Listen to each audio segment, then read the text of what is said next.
Donald Trump has never been shy about big, bold statements, but his latest idea has been a little out of the box even for Trump. He wants Iran to join the Abraham Accords and make peace with Israel. And who knows, maybe even Iran can get in there. I hope, we hope we're going to be able to get along with Iran. I think they're going to be open to it. I really believe that. Yes, you heard that right. The very nation that calls Israel the little Satan could, under Trump's vision, sit at the same table, sign the same papers, and shake the same hands that once sealed peace deals between Israel and the UAE, Bahrain, and Morocco. It's an audacious pitch, dropped in the middle of Gaza's agony and after years of Israeli-Iranian proxy wars.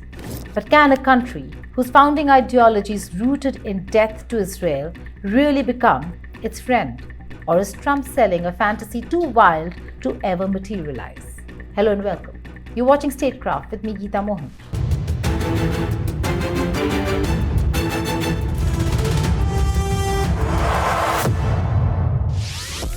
The Abraham Accords, launched in 2020, were built on a simple logic: unite Israel and Sunni Arab states against Iran's rising power.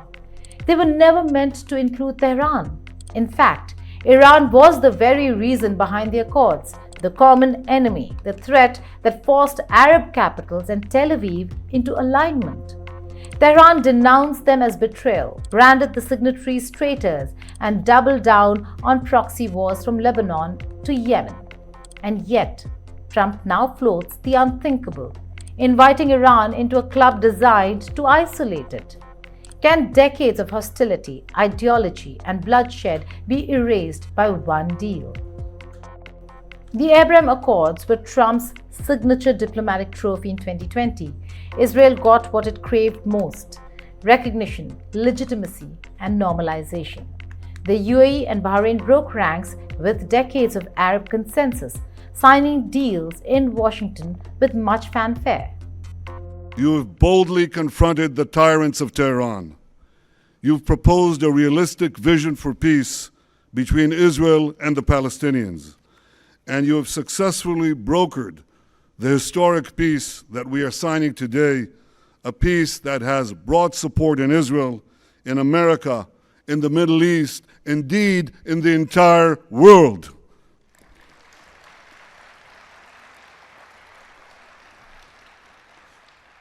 I am grateful to Crown Prince Mohammed bin Zayed of the United Arab Emirates and to you, Foreign Minister Abdullah bin Zayed.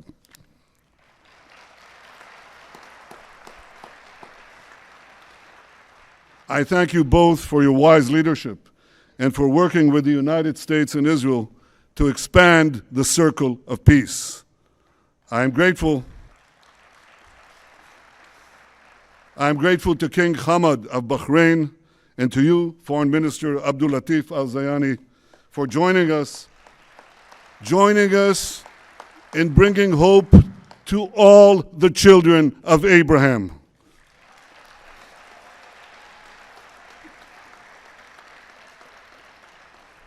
To all of Israel's friends in the Middle East, those who are with us today and those who will join us tomorrow.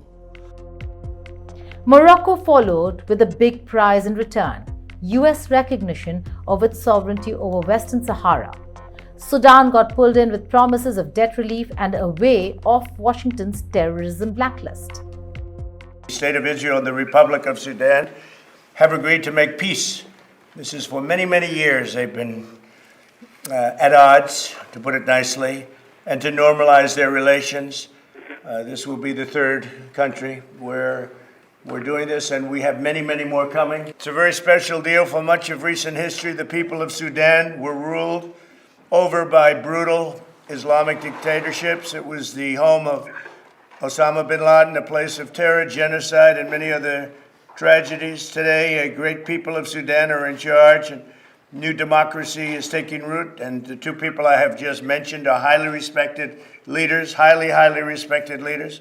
The Sudanese transitional government has demonstrated its commitment to combating terrorism, creating market economy, and developing the democratic institution that is becoming. Today's deal builds on those commitments and marks a pivotal turning point in Sudan's history. For Israel, this was a dream come true. New embassies, new trade deals, new intelligence partners. For the US, it was proof that old taboos could be shattered without waiting on Palestinians. But the entire framework rested on one reality. Iran was out, boxed in, branded the villain, the shadow everyone feared. That exclusion wasn't a bug, it was the point. From day one, Tehran spat fire at the Accords. To Iran, the signatories were traitors selling out Palestinians. To Revolutionary Guards, it was proof of Zionist manipulation. Threats flew, warnings echoed, and proxy groups were armed with more resolve. The Accords were a cage built around Iran, Sunni Arabs, Israel, and the US, locking arms to counter the so-called axis of resistance. For Israel, it was security in numbers. For Iran, it was betrayal upon betrayal. The entire arrangement thrived on keeping Tehran outside the circle, which makes Trump's new pitch to invite Iran inside not just shocking but almost heretical. September 2025, standing beside Benjamin Netanyahu, Trump dropped his bombshell. But I think this will also lead to packing them. And who knows, maybe even Iran can get in there. I hope, we hope we're going to be able to get along with Iran. I think they're going to be open to it. I really believe that. But they could be a member. I long ago said, I'll bet you at some point Iran will be a member of the Accords. And little did I realize it was going to take this turn. That was some turn we did with the B-2s. But I think they might very well be there because it's a great thing for them. The statement came just months after Israeli bombs tore through Iranian nuclear sites and just weeks after Gaza peace plans were being floated. The timing couldn't have been more surreal. One moment, Israel and Iran are exchanging missiles. The next, Trump suggests they swap ambassadors. Could this be Trump's wildest gamble yet? Or was it another masterstroke designed to shock the system into seeing what's possible? To understand why this idea is almost impossible, you will have to rewind. Before 1979, Israel and Iran were friends, quiet allies, trading intelligence, technology, and strategy. The Shah's Iran saw Israel as a partner against Arab nationalism and Soviet influence. But the Islamic Revolution flipped the script overnight. Khamenei declared Israel the enemy of Islam, handed its embassy to the PLO, and banned all ties. We are against Israel, and we will never help Israel. We will cut off our diplomatic relation. However, sending our army against Israel in any future probable war needs a thorough study, and at this time, I do not have anything to say on that. Death to Israel became policy, not just rhetoric. Since then, Iran has armed Hezbollah, backed Hamas, and turned Israel into its eternal foe. In Tel Aviv, the feeling is mutual. Iranian nukes are seen as an existential threat. Iranian missiles are treated as apocalyptic weapons waiting to fly. The hostility isn't just political, it's ideological, religious, and soaked in decades of blood. Can that be undone with one handshake? Here's the problem. Iran's entire revolutionary identity is built on opposing Israel and America. It's in the speeches, the slogans, the school books. It's in the DNA of the Islamic Revolutionary Guard Corps. Joining the Abraham Accords would mean rewriting that identity, ditching decades of propaganda, and effectively admitting that the little Satan isn't the devil after all. Could Tehran stomach that? On the flip side, Trump sees opportunity. Economic collapse, sanctions, and years of costly proxy wars have drained Iran. Maybe, just maybe, money and trade could tempt parts of its leadership to pivot. That's the calculation. But ideology is a stubborn beast, and in Tehran, ideology often wins. Iran and Israel haven't just traded insults, they've traded fire. From Lebanon to Syria, Gaza to Yemen, they've fought each other through proxies and shadows. Hezbollah's rockets, Hamas tunnels, Houthis drones, and Tehran's fingerprints are everywhere. Israel has responded with assassinations, sabotage, and airstrikes. By 2025, the conflict spilled out of the shadows. Iranian drones rained on Israeli cities. Israeli jets leveled Iranian nuclear sites. For the first time, Iranian missiles hit Israeli soil directly. June 2025 brought the 12-day war, citizens of both sides dead, cities burning, energy markets convulsing. The US jumped in to intercept and bomb Iranian sites. That's not just rivalry, that's war. And yet, in the ashes of this war, Trump dares to suggest peace. Nothing haunts Israel more than Iran's nuclear program. For decades, Israeli leaders have called it existential. Every centrifuge that was spinning in Natanz or now elsewhere is seen as a countdown clock to annihilation. Sabotage operations, scientist assassinations, and cyber attacks have been Israel's way of slowing the clock. Iran, in turn, has defied sanctions and ramped up enrichment, especially after the collapse of the 2015 nuclear deal. By 2025, uranium stockpiles were climbing and tensions exploded into direct strikes. For Israel, the idea of sitting down with Iran while its nuclear program remains alive feels absurd. For Iran, giving it up feels like surrender. How do you reconcile peace with nuclear standoff?